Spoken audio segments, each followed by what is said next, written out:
anteriores a la enfermedad, las secuelas.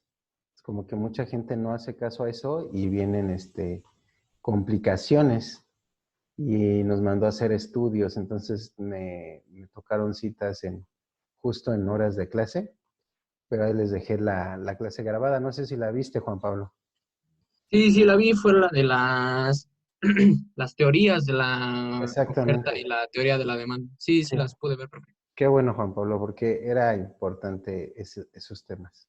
Bueno, hoy vamos a empezar, Juan Pablo, ya dejamos la parte de la microeconomía eh, y vamos a empezar con el tema de macroeconomía.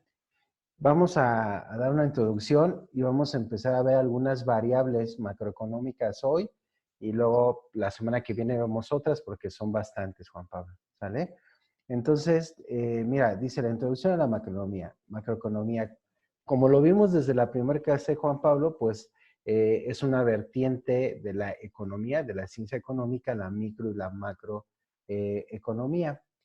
Y bueno, la micro fue todo lo que vimos, Juan Pablo, todo lo que hemos visto de las unidades económicas individuales, todos los temas que vimos de la teoría de la demanda, la teoría de la oferta, la ley de la demanda, la ley de la oferta, los tipos de leyes de la economía, las doctrinas económicas, los factores de la producción, todos esos temas, Juan Pablo, que estuvimos platicando. El circuito de la economía, acuérdate que en pocas palabras, como dice ahí, ves en pantalla, la microeconomía estudia las unidades económicas individuales y todo se resume en que va a estudiar al gobierno, a la familia y a gobierno, familias y las empresas, Juan Pablo. Y hoy, pues ya dejamos toda esa parte para platicar de la macroeconomía, que son agregados económicos y como dice su nombre, pues ya son datos grandes, ¿no? Nos vamos a lo grande porque ya no, ya no vemos ya no los vemos aislados, sino que vemos el todo, ¿no? No, ya no estudiamos al consumidor de manera específica y por otro lado al productor, no. Aquí ya los vamos a englobar porque ellos nos van a arrojar ciertas variables. Hoy vamos a hablar de la pobreza y vamos a hablar, si no mal recuerdo, del tipo de cambio, Juan Pablo. Sería el Entonces, producto producto de la microeconomía, ¿no? exactamente. Entonces, es así como es. Y luego dice, mira, para nada más recordar, ¿no? Diferencias entre micro y macro. La micro, pues estudia la producción de los bienes, el ingreso de la familia, precios particulares, demanda de trabajo de una empresa. Por eso veíamos todo el circuito de la economía y cómo está interrelacionado. Y en la macro, ¿qué es lo que te digo? Pues vamos a hablar del producto total de bienes, el ingreso nacional, la inflación, el desempleo, ¿no? Entonces, hoy vamos a hablar de pobreza, de tipo de cambio, la próxima clase es del PIB y de desempleo, ¿no? Entonces, son temas como bien interesantes. Obviamente, hay variables macroeconómicas que son de tres tipos. Eh, Unas vamos a ser acumulativas por periodo de tiempo, otras van a ser acumulativas por una fecha determinada y las no acumulativas que son costo de oportunidad, que tiene que ver con los precios de bienes, las variables de fondo y los flujos de variables. ¿Cuáles son los objetivos de la macro, Juan Pablo? Bueno, pues estudiar el crecimiento de la producción, ese es el punto, un punto principal, es decir, estudiar el Producto Interno Bruto, que es lo que te he platicado, estudiar el empleo, ¿sale? Que hay un empleo y desempleo, y por ende, cómo se está produciendo las ofertas laborales.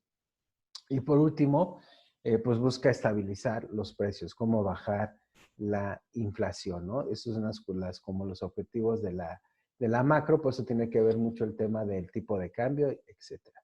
Ahora, instrumentos de la política macroeconómica, hay dos tipos, la política fiscal y la política monetaria. Tú sabes que una política fiscal y la política monetaria, en sí todas las políticas que haga el gobierno, pues son principios o directrices que van a encaminar hacia un punto, ¿no? Es decir, es como lo que cree el gobierno, ¿no? Eso lo platicaba mucho en la clase 1.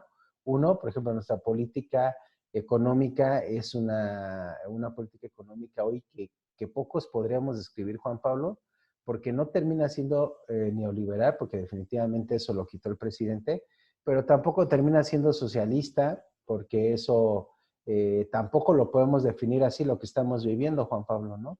En realidad, hoy muchos de los economistas y especialistas, pues no tienen una idea muy clara, Juan Pablo, de qué tiene. Me acuerdo que un economista de mis favoritos le hicieron la pregunta de qué pensaba y decía que él no la entendía, que no le podía dar un nombre, imagínate, ¿no? Porque, pues como es un mix, ¿no? Es un mix de varias cosas, pues al final no podemos darle una evaluación. Pero obviamente en la macroeconomía tenemos estas dos políticas, que es decir, que nos va a decir el camino a seguir en la política fiscal y el tipo de moneda. Por eso te digo, Juan Pablo, que se habla mucho del tipo de cambio. Entonces, en la política fiscal, pues ya lo sabemos, se refiere al gasto público, es decir, lo que va a gastar el gobierno, y obviamente, pues ese gasto lo hace a través de la atracción de impuestos, Juan Pablo. No sé si lo sabías, pero te lo comento. A veces como mexicanos nos quejamos mucho, pero hay un tema importante que no se habla, que México es de los países dentro de las economías más desarrolladas, Juan Pablo, que menos impuestos atrae el gobierno.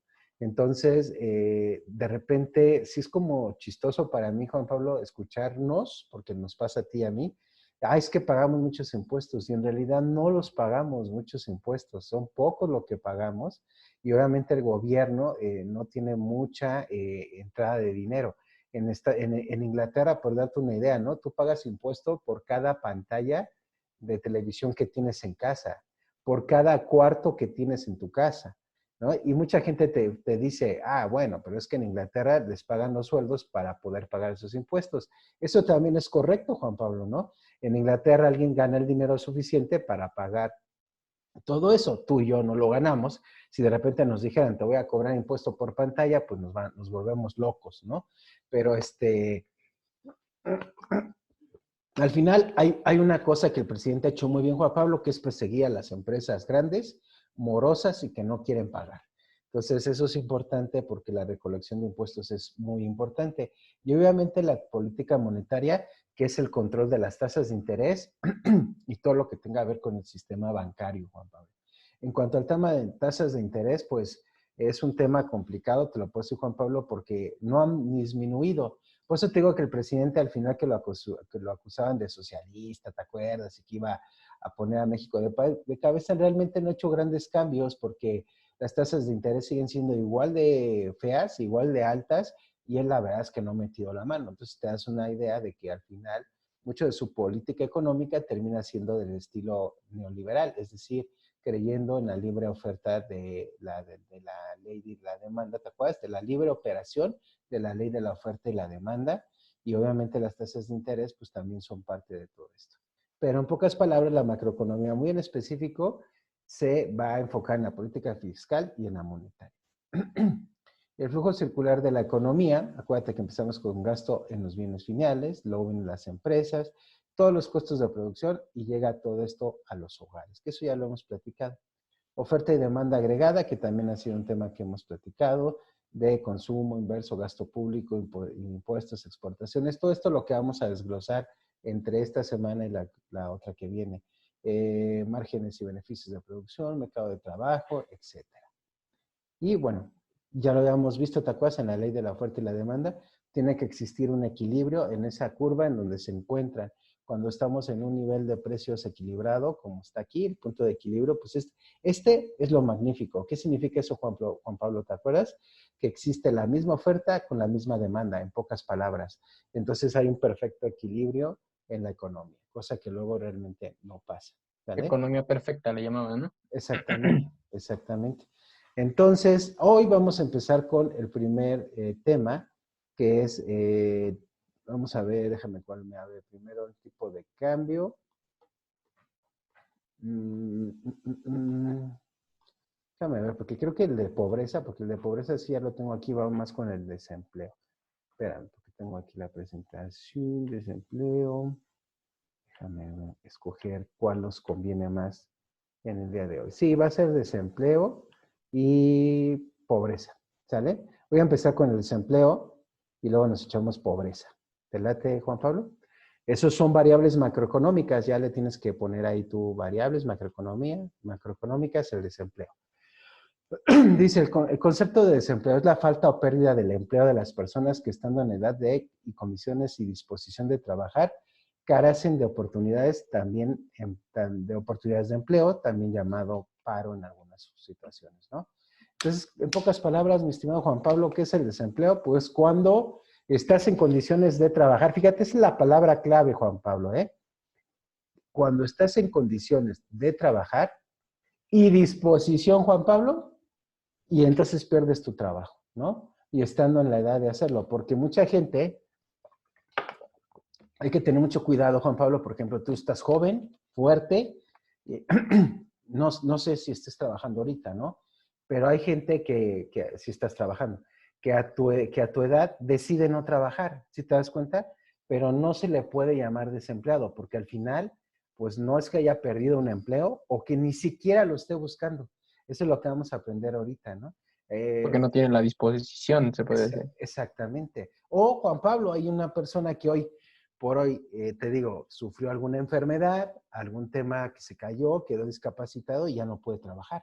Entonces esa persona no se puede sumar como desempleo o desempleado, porque en realidad no es que haya perdido el empleo de alguna manera y que lo esté buscando, porque a lo mejor nació con una capacidad diferente a ti y a mí y no puede emplearse a trabajar, o simplemente está la gente, Juan Pablo, que yo creo que tú y yo conocemos mucho, que dice, yo no trabajo y se acabó, ¿no? Entonces, vamos a tener dos cositas importantes, tres que vamos a revisar, pero las más importantes son las dos de arriba. Vamos a entender qué es la población inactiva y la población activa. Eso es muy importante, Juan Pablo, a la hora de dar medidas macroeconómicas. Por eso, lo que ves en la tele se supone que está basado en este trabajo, Juan Pablo, ¿no? Cuando nos dicen, mira cuánto ha crecido el desempleo, pero obviamente cuando la oposición quiere pegarle a un gobierno, pues va a agarrar a todos, ¿no? Pero nosotros ya sabemos que no podemos meter a todos en la misma, en la misma bolsa. Por ejemplo, ¿qué es la población inactiva, Juan Pablo? Son todas las personas dentro de la sociedad, fíjate bien, que no se encuentran en condiciones de trabajar, ya sea por edad, por discapacidad, por causas legales o por elección, ¿no? Que es lo que platicamos. Entonces, a esta población le vamos a llamar población inactiva. Obviamente, pues el abuelito ya con el bebé, pues él ya acabó su tiempo de trabajar, ¿verdad? Y probablemente ya esté cansado, ya no quiere, entonces no. Y el bebé, pues está padre esta diapositiva, porque el bebé es otro, no puedes decir que un bebé está desempleado, ¿verdad? Simplemente no está en condiciones de hacerlo. Y obviamente la persona que vemos abajo, las personas que se ven abajo, pues todas son personas con discapacidades diferentes y por ende, Pablo, pues no pueden trabajar, ¿no? Y por último, pues el tema de, o por causas legales, ¿no? A lo mejor alguien está en la cárcel, ¿no? Entonces no puede hacerlo. Y por elección al final, que es lo que hemos dicho tú y yo, Juan Pablo, la gente que de plano dice, pues yo no trabajo y se acaba. Esa es la población inactiva, no lo pierdas de vista, Pablo, Yo ¿sale? tengo una duda, Sí, dime. antes de que continuemos. Ajá. Un adulto mayor que tiene una pensión, ¿está dentro de la población activa o inactiva? Pero ya está jubilado. Ajá, Es inactiva. Ya nada más inactiva. inactiva, sí, ya no está activo, porque Ah, ya. ya no está operando y tampoco está desempleado, Juan Pablo. Es muy buena tu pregunta. Él no está desempleado, él está jubilado. Él Sí. ya acabó su vida laboral. Entonces, él no puede estar en el área de desempleo, pero tampoco podemos ponerlo en la población activa. Él es Sí, un... porque también me entró la duda porque cuando mencionaron lo que era población activa y población inactiva, yo pensé que se refería a a una persona que sí es posible comprobar sus ingresos y sus gastos. Por Ujú. ejemplo, en el caso de los que están asegurados. Si hay algo que nos determina que esa persona está trabajando y que está dando ingresos al país. Al contrario de una persona que, por ejemplo, una empresa que no tiene seguro, Ujú. también puede tener población inactiva porque no está demostrando que esas personas están trabajando. Estoy de acuerdo, porque al no tenerlos activos, pues no sabemos si están trabajando o no, ¿verdad? Es muy buena tu apreciación, por eso es importante que la ley se respete y los den de alta. En el caso de una persona que sí trabajó y ya está pensionada, Entonces, no puede ser población activa porque ya no está trabajando y ya no lo va a hacer, porque simple y sencillamente él ya trabajó, ya invirtió y ahorita está recibiendo el fruto de su trabajo. ¿Vale, Pablo? Ahora, la población activa, todas las personas dentro de la sociedad que se encuentran, son todas estas personas que se encuentran en edad de trabajar y con condiciones necesarias para hacerlo. Fíjate bien, Juan Pablo, están en edad de trabajar y con las condiciones necesarias para hacerlo. Es decir, es gente que ha estudiado, que está sana, que tiene toda su condición física adecuada y que sabe un empleo, que sabe ¿cómo se llama esto? Que sabe un oficio. Todas esas personas lo pueden hacer. Y fíjate lo que dice, coma, independientemente si se encuentran trabajando o no, ¿sale? Entonces, todas estas personas son población activa, que se encuentran en la edad de trabajar y con todas las condiciones necesarias para hacerlo, ¿no? Entonces, pues ahí está la foto, están doctores, arquitectos, empleados, todos tú y yo estamos ahí, ¿no? Dependiendo a qué nos dediquemos y tenemos la edad para trabajar y tenemos las condiciones y a veces pues no tenemos chamba, Juan Pablo, pero eso no quiere decir que seamos población inactiva, ¿no? Somos población activa, luego nada más que no estamos trabajando en ese momento, que es lo que vamos a ver a continuación. ¿Sale? Ahora, población activa, definición básica, empleados. Son las personas que están realizando un trabajo remunerado, así como las que tienen empleo, pero están ausentes por enfermedad, huelgas o vacaciones. Ahí ya te di la clave, Pablo.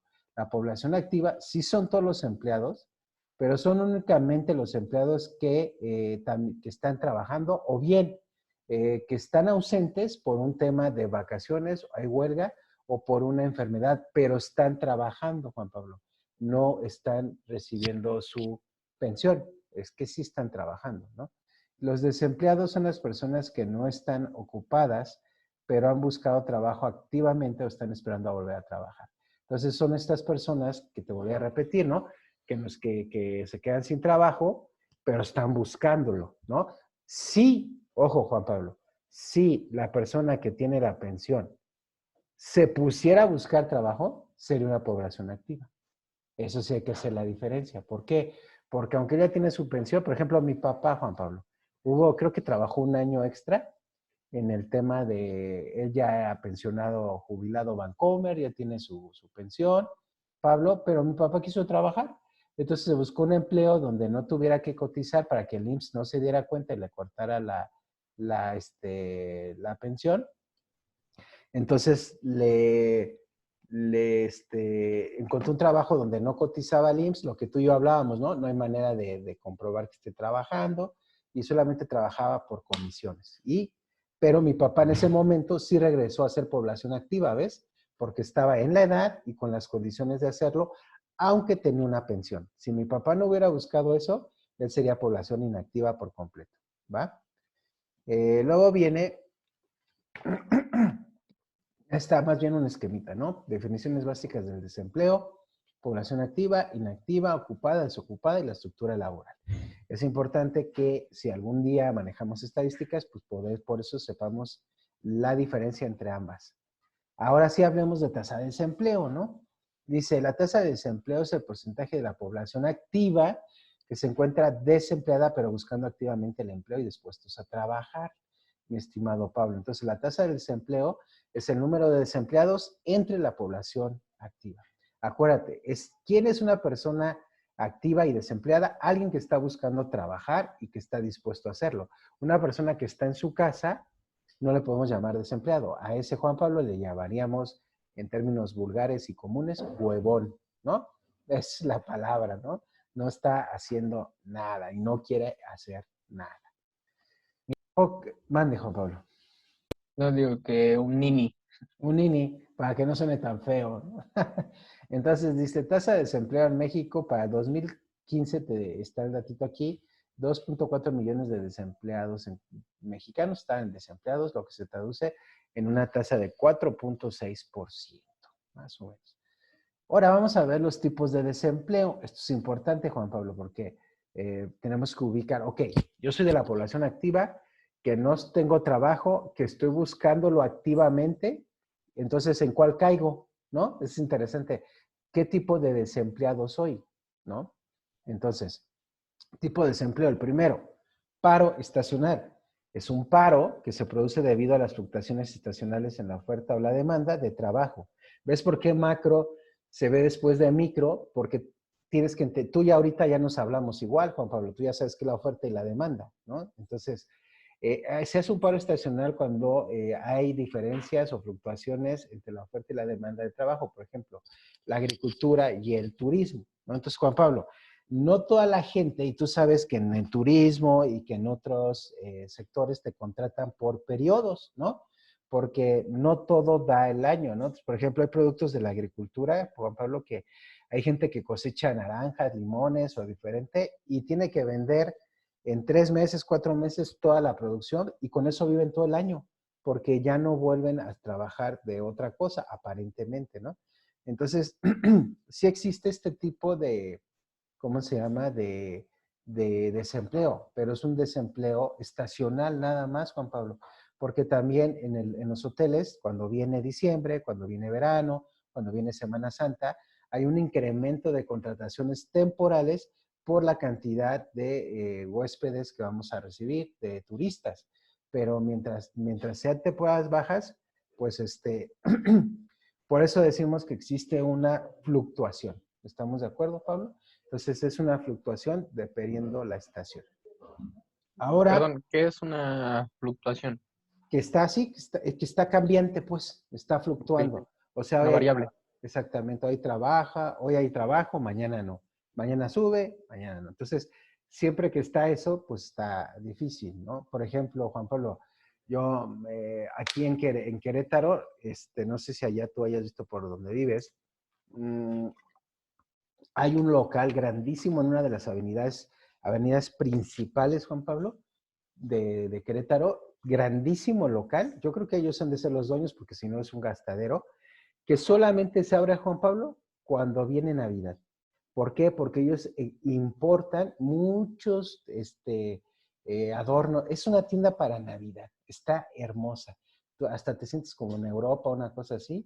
En Estados Unidos entras y está hermoso. Pero ¿qué crees? Está cerrada. Creo que la empiezan a abrir desde octubre, si no mal recuerdo. Y está abierta octubre, noviembre, diciembre y creo que una parte de enero, porque todavía hay gente que consume en enero algo. Pero de ahí en fuera está cerrada. Pues obvio, ¿verdad? No venden. Entonces, ellos viven de sus ventas de esos meses, ¿no? Entonces, es interesante, por eso te pongo ese ejemplo muy clarito. Ellos hacen un paro en esa área de su trabajo, ¿no? Entonces, como bien dices, es acertado lo que me decías, ¿sale? Entonces, el tipo de desempleo, hay el cíclico, este es otro. Acuérdate, estacional, luego viene el cíclico. Este está ligado a las alteraciones de la actividad económica del país y por ende sus fluctuaciones, por ejemplo, campañas políticas, ¿no? Igual, Juan Pablo, tú sabes que cuando viene una campaña política, se contrata un montón de gente para que ayude y, por ejemplo, he tenido primas que se meten a trabajar ahí y las contrata 4 o 5 meses en lo que está la campaña, pero luego se van, ¿no? Al final es una actividad cíclica y con fluctuaciones porque no pasa. Por ejemplo, otro trabajo así, Juan Pablo, es mucho personal del INE, vive de las campañas electorales. Entonces, cuando no hay campañas, pues se va para abajo, ¿no? Entonces, ahorita, por ejemplo, mucha gente se quedó sin chamba o ya no hubo contrataciones porque simple y sencillamente no se ha hecho la revocación de mandato. Entonces, se abrieron vacantes para ese momento, pero no se hizo. Entonces, no hay forma de contratar, ¿no? Y créeme que yo me di la oportunidad, de trabajar una vez, me metí en el INE como supervisor electoral y se gana muy bien. Te lo digo en buena onda, yo trabajé 2 meses y medio, una cosa así, y la verdad es que se gana bien, Juan Pablo. O sea, está padre y ganas muy bien. Entonces, mucha gente es lo que hace, brinca del INE, por ejemplo, se va a ¿cómo se llama Al INEGI, y luego el INE. Entonces, en el año tienen como muchos trabajos, ajá, para vivir. pero muy enfocados a estos trabajos temporales. Por eso es cíclico, ¿no? Porque cada vez que hay una elección, vuelve a haber ese trabajo. Cada vez que hay algo que se tiene que volver a hacer, vuelve a existir ese trabajo, pero es cíclico, ¿sale? Entonces, ese es el segundo tipo de desempleo. Estacional, cíclico. Acuérdate, para que no se confunde, el estacional más bien tiene que ver por la época del año, lo que se produce en ese año, y entonces está muy enfocado a ese periodo de año. Y lo cíclico es que es trabajos porque están, pues, como te decía, las campañas del INE, ¿no? Hoy hay mucha gente, créemelo, Pablo, que, hoy hay elecciones en Querétaro, me voy a Querétaro. Ahora hay elecciones en Morelia, me voy a Morelia, ¿sale? Entonces es como un tema cíclico de ese tipo de cosas. Ahora, el tercero es un paro estructural, el cual surge de cambios duraderos en demandas concretas por causas de tecnologías específicos. Ejemplo, compra de máquinas para sustituir a trabajadores en empresas grandes. Hoy por hoy, Juan Pablo, tú sabes que estamos en la industria 4.0, está digitalizando todo, automatizando todo, Juan Pablo. Entonces, este desempleo va a estar de moda, Pablo. De aquí a los años que vienen, Juan Pablo, este va a ser el tipo de desempleo, márcalo, recuérdalo, que va a ser del que se esté hablando más, porque como todo se está automatizando, todo se está digitalizando, cada vez hay más pérdida de empleo. Si no, pregúntale a la gente de Bancomer, ¿no? Los cajeros, muchos cajeros han sido despedidos, de Santander, porque ya los cajeros inteligentes, la inteligencia artificial, hace el trabajo que ellos hacían, ¿no? Entonces, este es un trabajo por estructura, ¿no? Por una cuestión. En el COVID, ¿qué pasó, Juan Pablo? Hubo mucho desempleo porque por estructura y ajustes de la empresa tuvieron que despedir a mucha gente. Entonces, este es un paro estructural que es como el más, yo diría que el más tangible, el que más podemos observar. Está el tipo de desempleo friccional. Es temporal y no representa un problema económico. Sucede con los trabajadores que cambian de empleo para mejorar o porque surge algún inconveniente. Entonces, es cuando Juan Pablo dice, ya estoy cansado de mi chamba, voy a meter currículums, te metes, te contratan, Juan Pablo, pero te dicen, empiezas en la quincena. Entonces te quedas como a lo mejor una semana ahí sin hacer nada o 2, 3 días. Y entonces tú caes como un desempleado friccional. ¿Por qué? Porque simplemente estás haciendo un change, ¿no? Entonces haces un cambio de trabajo y por unos días dejaste de estar activo, pero en realidad pues te activaste luego, ¿no? O alguien que tiene que dejar de trabajar porque se embarazó una mujer y va a tener a su hijo. Eso es friccional. Nadie la corrió, sino que ella tuvo que decidir hacer eso para atender a sus hijos. Entonces, volvemos al tema, Juan Pablo, ya no es una población activa, es una población inactiva porque no está en condiciones de trabajar porque tiene que cuidar a su bebé. ¿Ves cómo está ligado? Entonces no podemos decir que ella esté desempleada. Y si le tendríamos que decir desempleada, le tendríamos que decir, sí, pero tú estás en un desempleo de tipo friccional porque así lo decidiste. Nadie te corrió, no te despidieron, no hay otra cosa sino una decisión propia, ¿sale? Entonces, acuérdate, estacional, cíclico, que se va repitiendo poco a poco, estacional dependiendo de la época del año y la producción, el estructural, que es el más común por cuestiones de ajustes en la empresa, y el friccional, que es cuando uno decide dejar de trabajar por algún suceso o cambiamos de trabajo y nos quedamos días sin empleo, pero eso es normal. El de la demanda, Juan Pablo, es el que se produce cuando personas que no habían pensado en trabajar o se encontraban dentro de la población inactiva se declaran solicitantes de empleo, como los recién graduados y las amas de casa, ¿no? Entonces, esta gente que no está trabajando, Juan Pablo, porque está estudiando, o la mamá que nunca había tenido necesidad de trabajar y de repente hay una crisis como lo que vivimos hace 2 años y órale, todos le tenemos que chambear. Entonces, de repente hay una alta demanda de trabajo y obviamente, pues entonces estás desempleado porque pues no te pueden contratar porque hay demasiada demanda, ¿no? Entonces podemos decir, yo estoy desempleado por el tema de demanda, ¿no? O sea, empecé a trabajar, quiero empezar a trabajar por primera vez, pero ya no puedo. Entonces aquí la clave, Juan Pablo, es más bien no puedo porque no hay trabajo, hay una alta demanda. Son personas, la clave de estas es que son personas que no habían pensado en trabajar, no estaban trabajando y de repente se dan el paso de trabajo, ¿sale? Eso es bien importante hacer esa observación. Ese sería tipo de desempleo, paro por demanda. Ahora, causas del desempleo. Pablo, ¿querías decir algo, Pablo? No, iba a mencionar que que también es otro tipo de desempleo que está muy presente en el país, Ah, sí, que recién salido de la universidad, llegas con tu currículum, yo soy licenciado en tal cosa, licenciado en tal cosa, ingeniero en tal rama, pero no tienes experiencia. exacto, Y así como tú, hay muchísimos que están en la misma situación y no te pueden contratar. exactamente. Eso sí, desafortunadamente son desempleos que hay en la parte de paro por demanda. Entonces es bien importante que tú podamos explicar eso y entenderlo, Juan Pablo. Y cuando el gobierno o la oposición arroja datos de desempleo, decirles, a ver, platícame qué tipo de desempleo estás tomando en cuenta. Ahí les vas a dar un golpezazo, ¿no? Agarraste a los friccionales, agarraste a los estacionales, porque pues entonces tenemos que dar los datos claros, ¿no? Ahora, causas del desempleo. Uno, inestabilidad política en el país económica. Ese es un tema, ¿no? Pensemos en Venezuela, ¿no? Que no hay empleo, que no hay dinero, no hay ingresos. Pues bueno, ese es un tema que, pues es decir, el gobierno de un país no ha, pues no se ha preocupado por generar empleo, ¿no? Entonces es un tema, o simplemente hubo una guerra al interior, Juan Pablo, o hubo malas decisiones y se tradujo en estabilidad económica. Otro tema, Juan Pablo, mira, es bien interesante ese, por eso te felicito de que estés aquí.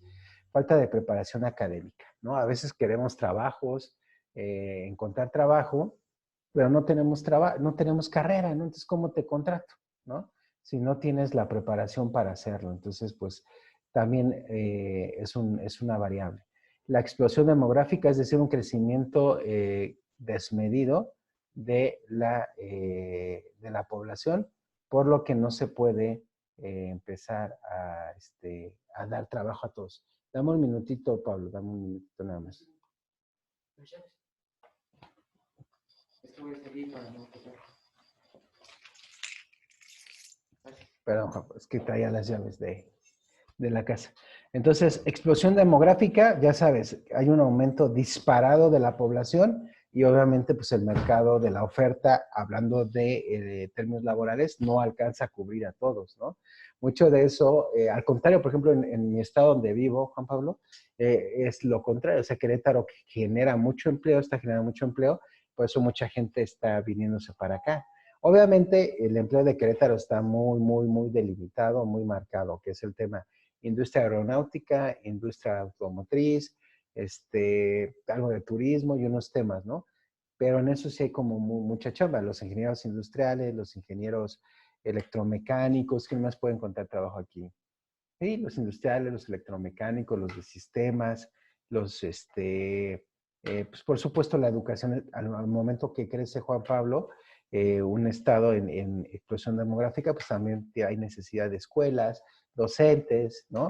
Directores, cosas así. Entonces, la explosión demográfica también es un detonante cuando, hasta ahorita Querétaro no ha sido rebasado todavía aún, creo yo, pero pues cuando hay una explosión tan grande como pasó en la Ciudad de México y el Estado de México, la zona conurbada, pues obviamente no le podemos dar trabajo a todos, Juan Pablo. Esa es una realidad, ¿no? Inflexibilidad laboral, es decir, que a veces ¿cómo se llama? El dueño de la empresa, el empleador como el empleado, pues son inflexibles, ¿no? ¿No? O sea, no, a mí no me gusta esto, a mí no me gusta lo otro, yo no te doy esto, entonces ocasiona un rompimiento. La demanda versus la oferta. Y por último, es lo que ya platicamos, por eso no me detengo ahí, Juan Pablo, demanda versus oferta, ¿no? Si no hay oferta laboral, pues, y hay más demanda, pues se genera una inestabilidad ahí. Inflexibilidad del demandante, ¿no? Bueno, hay gente, Juan Pablo, no sé si te la has encontrado, que dice, quiero trabajar, pero es bien payasa. Mi hermano, por ejemplo, te voy a poner, te doy ejemplos bien reales, ¿no? Mi hermano, un hombre preparado, Juan Pablo, no te lo niego, con carrera, con buenos puestos. Yo lo respeto mucho, sin embargo, él es un perfecto ejemplo de esto. Él se acostumbra a ganar sueldos más o menos para que ubiques de 28,000 pesos. 28,000 pesos como mínimo.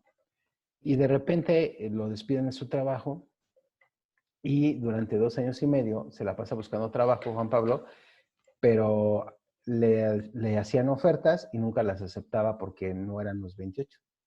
Entonces, eso es inflexibilidad. Entonces, mi hermano optó por buscar otras formas de trabajo y bueno, pues logró sacar adelante sus gastos. Hasta Juan Pablo, hasta que yo creo que ya le cayó el 20 y aceptó un trabajo por pues, mucho menos que eso, ¿no? Pero pues ya es un tema de inflexibilidad, ¿no? A veces sí hay trabajo, pero no el que queremos, no el que buscamos, no el que no se nos acomode. Y ciertamente sí, Juan Pablo, te diría cualquier persona en liderazgo, sí busca el trabajo donde te sientas a gusto porque si no vas a tronar. Eso es verdad. Pero también es verdad, Juan Pablo, que cuando tienes una familia que sostener o unos compromisos, pues también de repente tienes que sacrificar un poco para poder hacer eso, ¿no? Entonces, muchas veces mucha gente sí está desempleada porque simple y sencillamente, pues no los satisfacen, ¿no? Sus necesidades. Para ellos, desde su punto de vista. Y vamos a la siguiente. Que no quieren, también, yo lo he planteado de esta manera. No quieres bajar tus estándares. Exacto, exacto. Van a decir, no, es que yo soy ingeniero, pero tomo de nuevo el tema de las carreras. Uh-huh. Yo soy licenciado en tal cosa, yo no puedo trabajar de esto porque no, Uh-huh. porque no está a mi nivel. Yo quiero puesto de tal cosa y si no, no quiero nada. Donde trabajo ha pasado muchísimo eso y la verdad sí me pongo a pensar. Entonces no digas que no hay trabajo, porque trabajo sí hay. Lo Sí, que no hay es ganas. Ganas y exacto. actitud. Como dije, bajar tus estándares. Es totalmente de acuerdo, Juan Pablo, totalmente de acuerdo. Por eso es que también las cifras de desempleo, como lo que tú mencionas, siempre son un poco engañosas a menos que tengamos un dato frío, ¿no? De todo lo que está pasando. Bueno, pues hay un ciclo de desempleo que es bastante, pues, viciado, ¿no? Está el desempleado, la gente que queda desempleado, obviamente no tiene ingresos, deja de pagar impuestos, no compra ni bienes ni servicios, Juan Pablo, porque no tiene con qué comprarlo, menos ingresos para negocios, empresas y gobiernos. Acuérdate que lo vimos, ¿no? Si la empresa es la encargada de producir los empleos, ¿no? De producir los bienes y servicios, pero si las personas no tienen trabajo, pues no les compran, entonces eso causa un desempleo y es todo un circuito, ¿no? Despidos por falta de demanda, de presupuesto o por cierre de negocios. Uno de mis primos que ahorita, gracias a Dios, ya tiene trabajo, Juan Pablo, una vez me hizo reír mucho porque le estaban vendiendo creo que era un diplomado, una cosa así, ¿no? Un curso y le dicen, no, tienes que aprovecharlo porque está súper barato, mira, el diplomado cuesta en sí 30,000, te lo voy a dejar en 8,000 a tantos pagos, es una ganga, ¿no? Y me acuerdo que estaba desempleado mi primo Juan Pablo, y me acuerdo y le dije, ¿qué les dijiste? Porque sí suena bien tentador, les dije, sí está muy barato, sí está muy accesible, pero ahorita está por encima de mis ingresos porque mis ingresos son cero, ¿no? Entonces me dio mucha risa. Pues sí, porque sus ingresos eran cero, Pablo, ¿no? Al final del día, pues él, por más que fuera una ganga, pues no tiene dinero, ¿no? Entonces es bien serio ese tema y genera todo esto que vemos. Al estar una persona desempleada, pues deja de pagar impuestos. Eso le pega al gobierno. Deja de ir a comprar y adquirir bienes y servicios y eso le pega a las empresas y pues todos salimos perjudicados, ¿no? De una u otra forma. Si tú te quedas sin empleo, Juan Pablo, pues a lo mejor tendrías que dejar la escuela, no lo sé. Entonces, si ya no estás tú y se baja la escuela, pues empiezan a despedir maestros. Ese es el tema, ¿no? Es muy complicado. Ahora, las consecuencias del desempleo, pues sobra mencionar que son muy graves y delicadas, sobre todo en algunas personas, Pablo, porque están las psicológicas. Hay una angustia, Hay tristeza, hay desesperación, hay irritabilidad, hay depresión, e incluso llegamos al tema de suicidio, ¿no? Porque simple y sencillamente, yo creo que muchas veces las empresas, tuve un conocido, Juan Pablo, que lo despidieron después de estar 15 años en su empresa, y te lo juro que el hombre yo creo que tardó en recuperarse 2 años, porque su tristeza, su depresión era tan grande de haber perdido el empleo de lo que él llamaba el empleo de sus sueños, lo perdió y entonces pues se cayó, se cayó. Y eso es importante tomarlo en cuenta, Juan Pablo. Cuando una persona ha perdido su trabajo, debemos ser como muy asertivos, muy empáticos, porque hay gente que entra en desesperación. Sobre todo, imagínate, pierdes el trabajo y mandas currículums y no te hablan, híjole, es un estrés y una depresión, una desesperación enorme, ¿no? Entonces, el desempleo no es una cosa menor, como verás, es un problema nacional, porque entonces de un problema de trabajo ya tienes un problema emocional con toda tu gente y eso te va a traer problemas y problemas y problemas. Por eso ahora que estuvo el COVID, ¿te acuerdas que se movilizó el gobierno independientemente de atacar el tema respiratorio y todo eso, líneas de ayuda, porque la gente se estaba volviendo loca en su, en su casa, ¿no? Que no podía trabajar. Entonces eso nos genera muchos problemas, ¿sale? Ahora, las consecuencias del desempleo también físicas, pues obviamente existe dolores de cabeza, fatiga crónica, insomnio, desnutrición, enfermedades infecciosas y crónicas. Entonces a nadie le conviene, al gobierno ni a nadie le conviene tener una persona enferma, ¿verdad, Juan Pablo? Porque al final del día, pues también genera gastos y cosas que le absorbe al gobierno, dar medicinas, dejas de trabajar, pierde tu empresa, pierde tu productividad. Es temas que pues se van permeando. Las sociales, mucha gente se aísla, Juan Pablo, ¿no? Se siente apenado de no tener trabajo. Mucha gente hay gente muy burlona, ¿no? Y de poco tacto, y bueno, pues prefiere la gente estar aislada. Pues obviamente la clave es, no tengo trabajo, Pablo, no tengo para darle a mi familia, pues voy a darle a mi familia como sea y pues voy a robar, ¿no? Voy a delinquir. La pobreza, obviamente, pues no hay ingresos, te refugias en las drogas, en el alcohol para olvidar tu situación, eso a la vez genera desintegración familiar y hay una afectación de la economía del país. Y ya, ¿no? No tengo trabajo, no tengo nada, está chistoso ese, ¿no? Entonces cómpreme el cuchillo, pues que los dos están re mal, ¿no? Mi estimado Juan Pablo. Entonces, como verás, el tema del desempleo no es un tema menor, es un tema muy delicado porque pues genera todo esto, ¿no? Genera todo esto que vimos.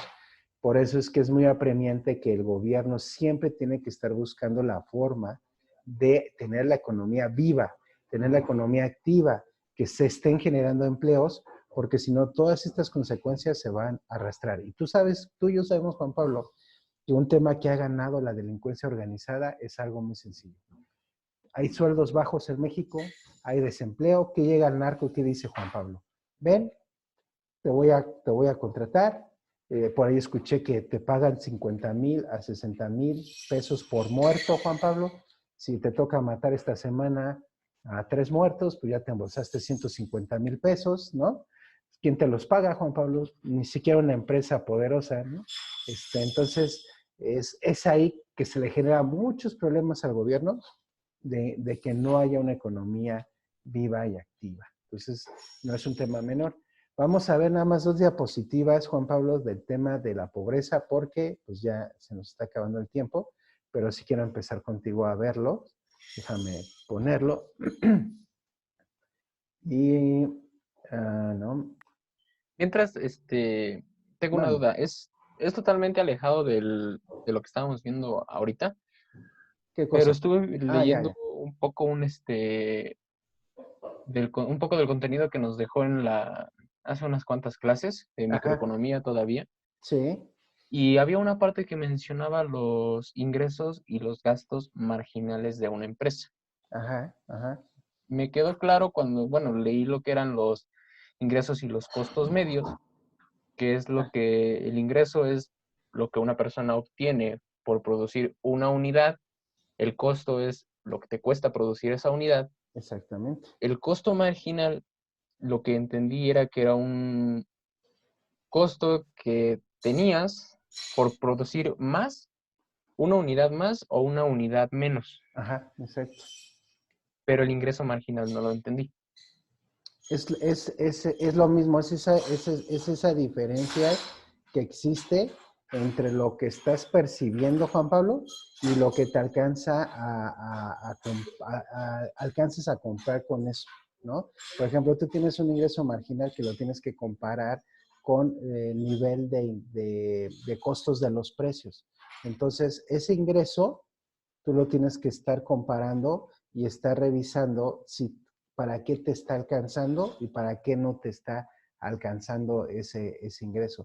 Es esa pequeña diferencia, es como tú decías, la producción es, me cuesta tanto producir, lo vendo en tanto, ¿sale? La diferencia que hay es la ganancia, ¿no? Es esa producción, ese huequito que tiene, igual aplica a ti.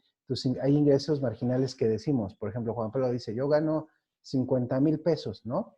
Pero, Juan Pablo, de esos 50,000 pesos, ¿cuánto te quitan de impuesto? ¿Cuánto tienes que pagar tú de deudas?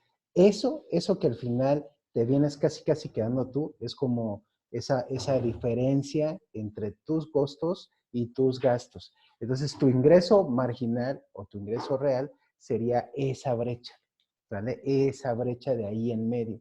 Por eso mucha gente dice, por eso, no sé si suelo hablar del tema de libertad financiera, Juan Pablo, ¿no? Hay mucha gente que dice, no, yo gano 200,000 pesos y estoy bien, ¿no? Entonces, ok, gana 200,000, Juan Pablo. Platícame de tus gastos. Platícame de tus gastos. ¿Cuánto gastas? Ah, no, bueno, pues sí, pago una casa de 50,000, un coche de tanto. Entonces, tus ingresos realmente se van reduciendo. Entonces, tú realmente cuentas con esto. Por eso es que los bancos, Juan Pablo, te hacen un estudio socioeconómico para ver tu ingreso marginal. Juan Pablo, te van a decir, te voy a dar un crédito, Juan Pablo. Oh, es que yo gano 30,000 pesos. Sí, Juan Pablo, pero mira, me estás reportando que tienes 3 tarjetas de crédito y las tienes que pagar. Me estás reportando que tú vives y que tu casa es rentada y la tienes que pagar. Entonces, esos 30,000 realmente tu ingreso es de 5. Ahí te va tu préstamo por esa margen. Entonces, eso es el ingreso, a eso se refiere con el ingreso marginal, esa diferencia entre tus costos y tu ingreso, ¿no? Cuánto estás generando y cuánto te estás gastando. Entonces, ese es a lo que se refiere esa parte. Así como lo interpretaste muy bien, felicidades, Juan Pablo. Nada más que sí cambia un poquito el tema del ingreso, ¿no? La producción marginal o el producto marginal siempre va a ser positivo siempre y cuando no haya incremento en los costos de producción. Si hay incremento en los costos de producción, hay un tema para el productor y entonces eso lo golpea financieramente. ¿Vale? ¿Sí me expliqué, Juan Pablo? Sí, profe, gracias. Ok. ¿En qué trabajas, Pablo? Soy auxiliar administrativo en un CEDIS de Liverpool. Ah, wow. Mucha chamba. Cuando es temporada, sí. Por Ah, ejemplo, pues, se vino la temporada de diciembre, así es lo que estamos. De hecho, es un tema que cuando es temporada, ahorita ya que se viene también junio, hay mucha contratación. ujú. Ahorita incluso están contratando muchas personas porque la bodega está haciendo un cambio, va a ser una mudanza. No sé si has escuchado del plan de Arco Norte. No. Es una bodega que está destinada 100% para Liverpool, ya la compraron y está allá en Arco Norte, me parece que es por, ay, Gilote, creo que sí es Gilote, por dónde está. Y como va a ser una mudanza y un cambio de bodegas, mucha gente no se quiere ir para allá. Sí. Ujú. Entonces están haciendo mucha contratación para que las personas que se vayan a ir, bueno, a las nuevas les vamos a ofrecer mejores salarios, pero vente con nosotros y por eso lo están haciendo ahorita. Y se sumó con lo que hubo en diciembre, que fue una temporada alta. También se viene la temporada de mayo y junio, donde también empiezan a hacer contrataciones, porque viene el Día de las Madres, seguido de eso viene el Día del Padre, entonces son temporadas altas. Oye, ¿Y a ti te van a mover o no? Sí, como ¿Sí? tal, yo estoy tengo la decisión de moverme. Hay dos bodegas, como tal, en el CEDIS que yo estoy trabajando, hay dos localizaciones. Ujú. Una que sí se va para Arco Norte y otra que se va a hacer, no sé si conozca mucho aquí en el Estado de México, hay una parte que se llama Ceilán. Ajá, sí, sí, sí. Hay una bodega allá en Ceilán Es que es, Tlane, ¿no? Es ajá, Tlane, ajá. es a la parte del CEDIS que yo pertenezco. O sea, Mm. yo me voy a ir para allá. Ah, ok. Y de hecho sí nos han estado preguntando que cómo vemos, que si nos queremos animar, entonces algo que estoy también checando. Pero Ok, sí, ahí trabajo en un CEDIS de Liverpool. vale. Pues muchas gracias, Pablo. Se nos acabó el tiempo. Ya vemos pobreza y los demás la siguiente semana. Al final de cuentas, ya de aquí al fin de estas 7 semanas primeras de este cuatri, vamos a acabar con macro. Entonces, podemos irlas viendo tranquilamente, sin ningún problema, ¿no? Y ya, ¿vale? Mi estimado Juan Pablo. Después de febrero vamos a seguir viendo teoría económica o ya se cambia de materia. Se cambia, te digo, son 7 materias y te van a meter, no sé cuántas, perdón, son 7 semanas y ahorita debes llevar como 3, 4 materias, creo, como 3 o 4 más o menos, o no sé cuántas lleves. 4. 4, exacto. Vas a llevar en el segundo bloque otras 4 o 3 y hay un cambio ahí. Lo más probable es que tú y yo siempre nos veamos. ¿Tú estás estudiando qué? ¿Administración? Sí. Ajá. Tú y yo nos vamos a ver toda la vida, toda la esa, porque yo soy como el titular de esas materias, ¿no? Entonces, te voy a dar estadística, métodos cuantitativos, eh, economía internacional. Entonces, vamos a poder Matemáticas financieras. matemáticas. De hecho, estoy dando, tú no tomas, ¿tú tomas matemáticas financieras o todavía no? No, es hasta el segundo semestre, el segundo cuatrimestre, perdón. Ok, porque ahorita mismo estoy dando matemáticas financieras los viernes. Entonces, Sí, nos pero vamos. de hecho las estoy checando, no todas, pero sí le doy una checada a los videos porque, le confieso, no soy muy bueno en el tema de matemáticas. Ah, Me no. llama la atención, o sea, los números, la economía sí me interesa, pero sí se me hace un poquito difícil. Pero agarrándole el gusto, creo que ya no hay nada No, que te detenga. además, en matemáticas financieras, Juan Pablo, ni te tienes que preocupar. Si sabes sumar, si sabes restar, multiplicar y dividir, ya estás del otro lado. Lo máximo que vemos en matemáticas financieras de álgebra son ecuaciones de primer grado. Entonces, si quieres irla adelantando, así me ayudas también cuando nos veamos. Y empezar a repasa temas nada más, ecuaciones de primer grado, ecuaciones lineales de primer grado. Métete en ese tema, absórbelo y con eso tenemos, porque a través de las ecuaciones lineales es que nosotros calculamos el costo de ingreso, utilidad y varias otras cosas, porque se tienen que hacer despejes. También cuando hablamos de el tema de interés simple, interés compuesto, las fórmulas se sacan por despejes. Entonces sí necesitamos un poquito de ese tema, pero de ahí en fuera es pura aritmética, simple y llana aritmética. Te dejo, Sí, Juan Pablo, porque ya son las 6 y seguramente va a sí. entrar la otra maestra. Cuídate mucho. Hasta luego, profe. Bye, bye.